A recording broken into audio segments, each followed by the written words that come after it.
First off, it's no longer the 4% rule. The safe withdrawal rate is actually higher now. That's according to William Bengen, the guy who developed this rule back in 1994. I'll share why he increased it in this video, along with some other surprising facts about this rule that you probably don't know. If you've ever run back of napkin projections just based on the 4% rule to see what a possible safe withdrawal rate might be for you, then listen to this, because it's going to give you up-to-date info so that you can just make sure that you're doing the right things and doing it the right way. But I'm going to be upfront here. I think the 4% rule is great, but only for those back of napkin projections early on in the early stages of planning retirement. I created this other video called the 5-step process to follow in creating your plan. But the 4% rule, it's really a good starting spot. It's one of the first or second steps, if I remember. But to base your whole plan on it, in my opinion, it isn't the most wise thing to do. The more specific and accurate you can get with this strategic withdrawal strategy, the more confident you're gonna feel when different possible scenarios comes your way. I've been helping people retire for a decade and a half, and we've got a whole team of CFAs, CFPs at Streamline Financial that are helping successful retirees. And those successful retirees, they're not just relying on the 4% rule. And as always, this isn't specific advice. Talk to a CFP who specializes in retirement and incorporates tax planning and withdrawal strategies along with the investment recommendations. That's important. But let's get on to these things that maybe you're not thinking about when you're thinking about the 4% rule. The first one is the 4% rule doesn't take into account investment fees or taxes.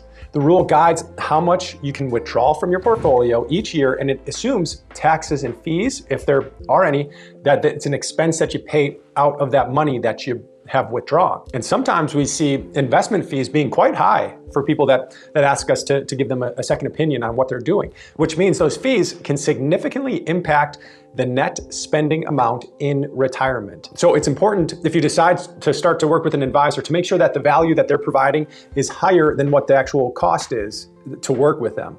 Then it could make sense for you. The second thing to know about this 4% rule is that it's based on a specific percentage allocation to stocks. In the original study, Bengen stated that an allocation between 50% to 75% stocks would do. But then he updated that in 1996 and gave a specific allocation, which is 63% stocks. That's what he said is optimal. And he's got underlying assumptions supporting this. But that leads into the third thing, which is this 4% rule. It's not just based on the 2-fund or 3-fund solution anymore. Your asset allocation is going to impact how much you can withdraw. In that original study, it was a 2-fund solution or 2 asset class solution, which was, he used the S&P 500 and then intermediate US Treasury bonds.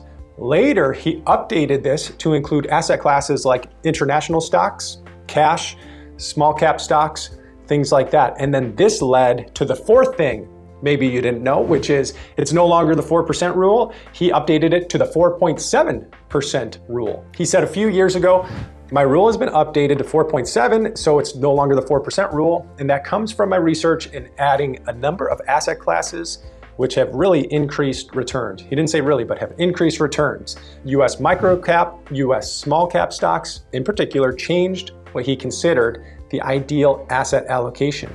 And he said, when I added US microcaps in the last round of research, it did increase volatility, but it significantly increased the withdrawal rate. That's what helped it bump up to 4.7. That's what William Bengen said. The fifth thing to know is that it applies only to a 30-year retirement. And if you retire in your 50s, or there's a chance that you might live into your 90s, you could have a longer than 30-year retirement. So depending on a possible number of years, you'll be pulling money out of your accounts. You may have to adjust the withdrawal rate. And just to give you an idea, Schwab did a study a while ago that said a 20-year retirement, it could be as high as a 5.4% withdrawal rate and still be successful. The sixth thing to know is that this rule, it assumes that your spending is constant through your entire retirement. But in reality, we see our clients spend more in the early years. In the go-go years, they're spending more than 4% sometimes. And then later on, expenses tend to decrease, even if their medical expenses are increasing. So we believe expenses and withdrawal planning, it's more dynamic than just a 4% or a 4.7%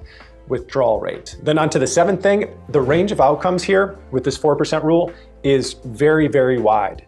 And it's based on the year that you retire. This kind of has to do with that sequence of returns risk that I mentioned sometimes in these videos, which is a risk you can actually remove if you have a little proactive or do a little proactive planning and ongoing strategies implemented throughout the year. You can almost eliminate or at least mitigate that sequence of returns risk. For example, if you retired in 1966 and you went for 30 years following this 4% rule, you'll end in 1996, right?